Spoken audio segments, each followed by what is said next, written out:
الحمدللہ رب العالمین والعاقبۃ للمتقین والصلاة والسلام علی سید المرسلین اما بعد فاعوذ باللہ من الشیطان الرجیم بسم اللہ الرحمن الرحیم مولاي صلی وسلم دائما ابدا علی حبیبک خیر الخلق کلہم هو الحبیب الذی ترجى شفاعته لكل حول من الاحوال مقتحم یا رب بالمصطفى بلغ مقاصدنا واغفر لنا ما مضى یا واسع الکرم یا اکرم الخلق المال من الوذ به سواك عند ذی علم امام مولاي صلی وسلم دائما ابدا علی حبیبک خیر الخلق کلہم۔ اللہ عز و جل قرآن مجید فرقان حمید میں ارشاد فرماتا ہے وما ارسلناک الا رحمۃ للعالمین۔ صدق اللہ مولانا العظیم وصدق رسولہ النبی الکریم وإن ذلك لمن الشاہدین والشاکرین والحمد للہ رب العالمین۔ رسول اکرم نور مجسم شاہ بنی آدم صلی اللہ تعالی علیہ وسلم کا فرمان عالی شان ہے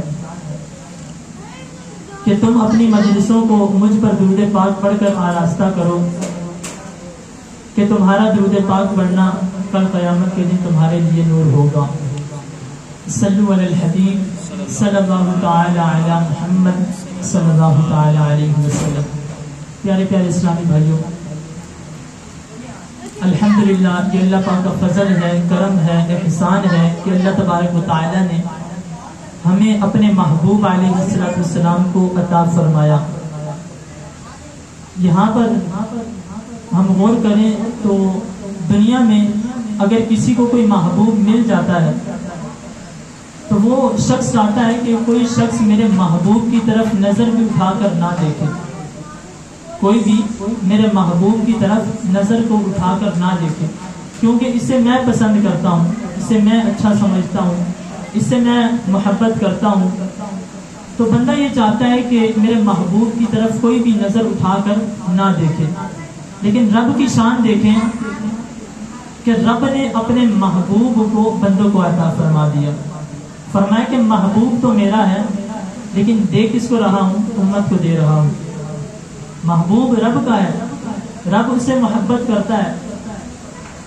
رب نے اپنی ربوبیت کا جب اظہار کرنا چاہا تو اپنے محبوب کو پیدا فرمایا اور اپنے محبوب سے یہ کلام بھی فرمایا کہ اے محبوب، جب میں نے اپنے ربوبیت کا اظہار کرنے کا ارادہ فرمایا تو میں نے تجھے پیدا فرمایا، یعنی کائنات کی ابتدا، کائنات کے بننے کا سبب، یہ تمام کی تمام چیزیں جتنی بھی ہیں، تمام کی تمام چیزیں کیا ہیں؟ رسول اللہ صلی اللہ علیہ وسلم کے صدقے سے ہیں، رسول اکرم صلی اللہ علیہ وسلم کے وسیلے سے ہیں کہ رب جب اپنی ربوبیت کا اظہار فرمانے کا ارادہ کیا تو رب یہ بھی کہہ سکتا تھا، رب یہ بھی فرما سکتا تھا کہ میں امت کو بنا دیتا، لیکن یہ نہیں کہا، بلکہ رب نے فرمایا کہ میں نے جب ارادہ کیا کہ میں اپنی ربوبیت کا اظہار کروں تو رب نے فرمایا کہ اے محبوب، اس وقت ہم نے تجھے پیدا فرما دیا۔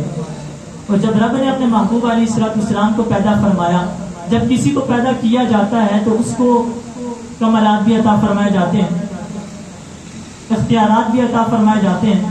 رب نے ہمیں پیدا کیا تو ہمیں اختیارات بھی دیے کہ دنیا میں بھیج دیا، اب بندے کا اختیار ہے کہ اچھے عمل کرے، برے عمل کرے۔ رب نے انسان کو پیدا کیا، ساتھ کے ساتھ جسم کو بھی اختیارات عطا کیے کہ ہاتھ میں ہمیں یہ طاقت دی کہ ہاتھ کے ذریعے کوئی کام کرنا چاہے، کوئی وزن اٹھانا چاہے، دیگر معاملات جو ہاتھ کے ذریعے ہم لیتے ہیں وہ تمام کے تمام کاموں کے اختیارات ہمیں عطا فرمائے گئے۔ ہمیں منہ عطا کیا گیا، منہ کو بھی اختیار دیا کہ منہ کے ذریعے کھایا جائے گا۔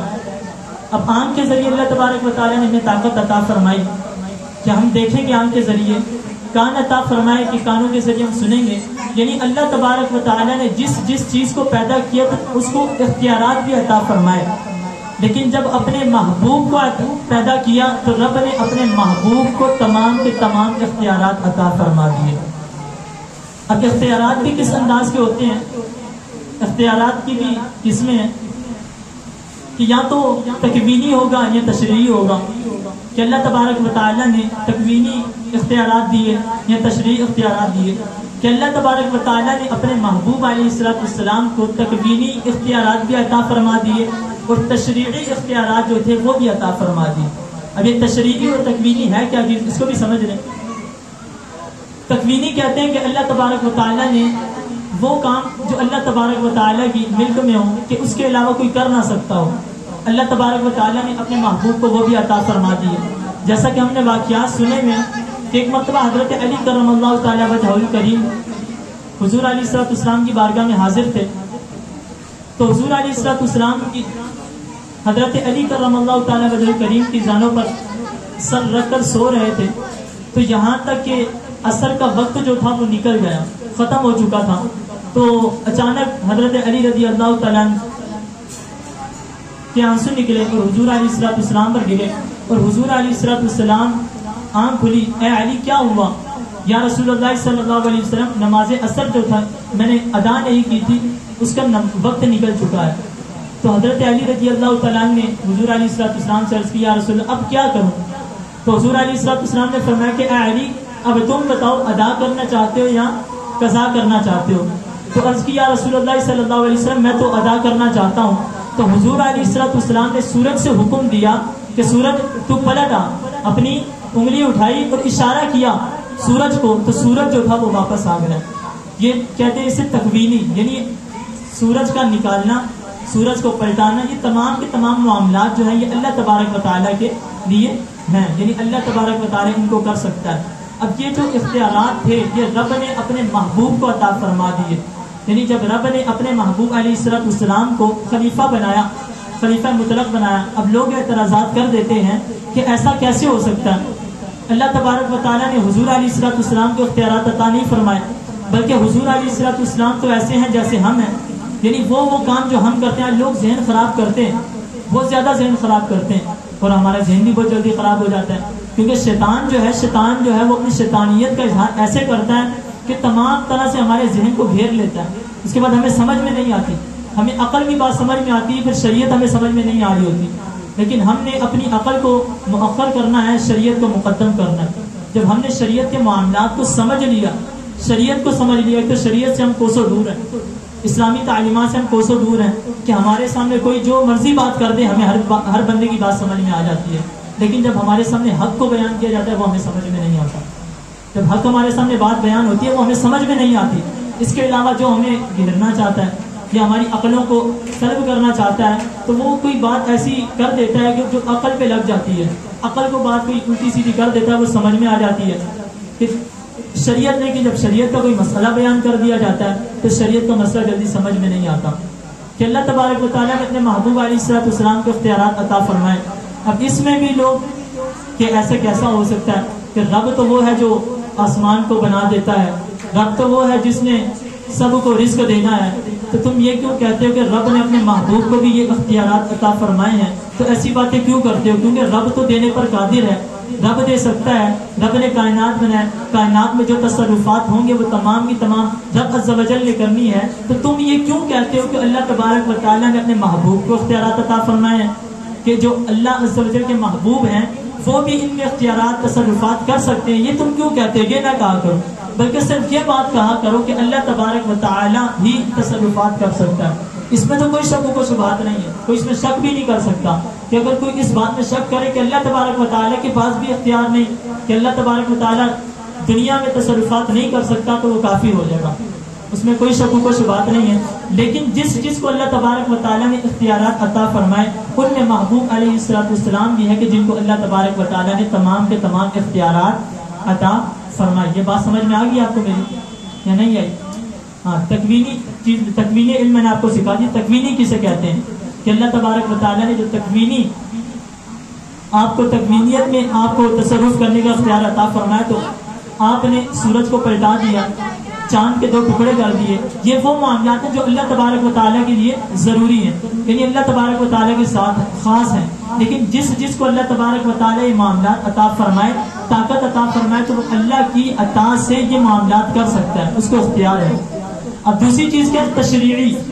تشریعی کسے کہتے ہیں؟ کہ وہ معاملات کہ جو اللہ تبارک و تعالیٰ نے شریعت کے معاملات میں کیے. اب بندہ نماز پڑھتا ہے، دن میں نماز پڑھنا بندے پر 5 وقت فرض ہے. اب اللہ تبارک و تعالیٰ کا حکم بھی ہے کہ نماز کو قائم کرو، زکوٰۃ کو ادا کرو. واقیموا الصلاۃ وآتوا الزکاۃ، نماز قائم کرو، یہ اللہ تبارک و تعالیٰ نے حکم ارشاد فرمایا۔ اب بندے پر یہ ضروری تھا کتنی نمازیں پڑھنی ہیں، وہ محبوب علیہ السلام نے بیان فرما دیا کہ بندے نے دن میں 5 نمازیں پڑھنی ہیں۔ اب حضور علیہ السلام ایک صحابی رسول کے پاس گئے، اب حضور علیہ السلام کی بارگاہ میں وہ بھی حاضر ہے، یا رسول اللہ میں آپ پر ایمان، ابھی ایمان لے کر نہیں ہے صحابی رسول، کہتے ہیں کہ یا رسول اللہ صلی اللہ علیہ وسلم میں ایمان لے کر آؤں گا، لیکن اس سے پہلے شرط یہ ہے کہ دن میں صرف میں 2 نمازیں پڑھوں گا۔ کتنی نمازیں پڑھوں گا؟ 2 نمازیں پڑھوں گا۔ کتنی نمازیں پڑھوں گا؟ اب نمازیں کتنی فرض ہیں؟ 5 نمازیں فرض ہیں، 5 نمازیں فرض، لیکن اللہ تبارک و تعالیٰ نے آپ کو حلال کو حرام، حرام کو حلال کرنے کا یہ اختیار عطا فرما دیا۔ اب صحابی رسول آئے، یا رسول اللہ صلی اللہ علیہ وسلم میں دن میں 2 نمازیں ادا کروں گا، اگر آپ چاہیں تو میں اسلام قبول کر لیتا ہوں۔ تو حضور علیہ السلام کو جو اللہ تبارک و تعالیٰ نے اختیارات عطا فرمائے تھے، ان اختیارات کی بنا پہ اللہ تبارک و تعالیٰ کے محبوب علیہ السلام نے ارشاد فرمایا کہ جاؤ تم 2 نمازیں ادا کرو، تمہارا ایمان کامل۔ یعنی اختیار تھا تو اللہ تبارک و تعالیٰ کے محبوب نے اجازت دی نا، تو حضور یہ بھی کہہ سکتے تھے کہ اللہ تبارک و تعالیٰ نے جب نمازوں 5 فرض کی ہیں، جب نمازوں کے 5 اوقات بیان کر دیے گئے ہیں، تو اب تم 2 نماز نہیں پڑھ سکتے، کیونکہ رب کا حکم ہے، رب نے مجھے اختیار عطا نہیں فرمایا، کیونکہ رب نے یہ کہہ دیا کہ 5 نمازیں ادا کرنی ہیں، یہ رب کا حکم تھا۔ اب رب کے حکم کے آگے میری کوئی بات نہیں چل سکتی، کیونکہ رب نے جب حکم فرما دی تو میں اختیار مجھے نہیں ہے، میرا اختیار سلب کر لیا گیا، میں اس میں کوئی تبدیلی نہیں کر سکتا۔ لیکن حضور علیہ السلام نے صحابی رسول سے یہ بات نہیں کی، بلکہ صحابی رسول نے کیا کہا؟ یا رسول اللہ میں 2 نمازیں پڑھنا چاہتا ہوں، آپ مجھے اجازت عطا فرما دیے کہ میں 2 نمازیں پڑھوں گا اور آپ پر ایمان لے کر آ جاؤں گا۔ تو رب کے محبوب علیہ السلام نے کیا فرمایا کہ جاؤ تمہیں اجازت ہے، تم 2 نمازیں ادا کرو۔ تو ان صحابی رسول نے 2 نمازیں ادا کرنا شروع کر دی، اختیار تھا، رب نے دے دیا۔ اب کوئی اس پر یہ کہے کہ محبوب علیہ السلام کو اختیار نہیں، اور یہ جو حدیث مبارکہ میں نے آپ کے سامنے بیان کی اختیار والی، صحابی رسول والی، اس کو مشکات المصابیح، یہ وہ کتاب ہے جو درس نظامی میں ہر مدارس میں پڑھائی جاتی ہے، ہر مدارس میں پڑھائی جاتی ہے۔ مشکات المصابیح کتاب المناسک میں حدیث مبارکہ بیان کی ہے، اور مسلم شریف میں بھی اس حدیث مبارکہ کو بیان کیا گیا ہے، اور اس کے علاوہ کئی دیگر احادیث کی کتابیں ہیں جن میں اس حدیث مبارکہ کو بیان کیا گیا ہے۔ اب لوگوں کو یہ باتیں بھی سمجھ میں نہیں آتی، لوگ کہتے ہیں کہ ہمارے سے صرف بات کرنی ہے تو آپ نے بخاری شریف کی کرو، بخاری شریف کے علاوہ بھی کسی چیز کی بات نہ کرو، کہ بخاری شریف نے اس چیز کو بیان کیا ہے تو بخاری شریف کی بیان کرو۔ تو ایک چیز ہمیں اس میں یہ غور کرنی چاہیے کہ سب سے اعلیٰ کتاب، سب سے بڑی کتاب، سب سے بلند و بالا کتاب جو ہے وہ قرآن کریم ہے۔ آپ بھی اس بات کی تصدیق کرتے ہیں نا تصدیق؟ اب اس سے پہلے ہمارے جتنے بھی بزرگان دین آئے، بخاری شریف سے پہلے امام بخاری رحمۃ اللہ تعالی علیہ سے پہلے جتنے بھی بزرگان دین آئے، ہم نام سنتے ہیں امام اعظم کا، امام مالک کا، امام شافعی کا، اور امام احمد بن حنبل رضی اللہ تعالیٰ عنہم اجمعین کا۔ ان تمام کے ہم نام سنتے ہیں، یہ تمام کے تمام وہ لوگ ہیں جو امام بخاری، صحیح بخاری جنہوں نے لکھی، ان سے پہلے آئے تمام بزرگ۔ اب وہ کہتے ہیں کہ انہوں نے کتابیں لکھی، مسند امام اعظم، یہ کتاب بخاری شریف سے پہلے کی ہے، یعنی جس کا پہلے تعلق ہوگا نبی کے ساتھ اس کی بات کو زیادہ تقویت دی جائے گی کہ یہ انہوں نے کتاب لکھی مسند امام اعظم۔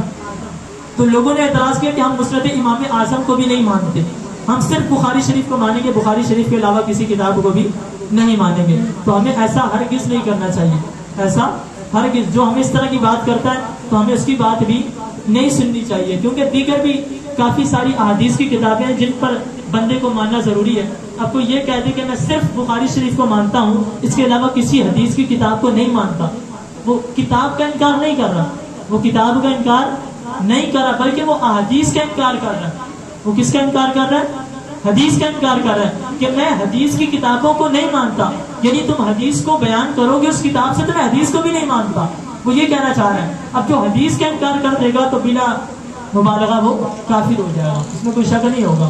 تو ہمیں ایسے لوگوں سے بھی بچنا چاہیے، جہاں پر حضور علیہ السلام کی بات کی جائے، حضور کی شان بلند کرنے کی بات کی جائے، تو حضور علیہ السلام کا تذکرہ خیر کیا جائے، تو وہاں پر تو اللہ تبارک و تعالیٰ کی رحمتوں کا نزول ہوتا ہے۔ اب ایک اور صحابی رسول حضور علیہ السلام کی بارگاہ میں حاضر ہوئے، یا رسول اللہ صلی اللہ علیہ وسلم،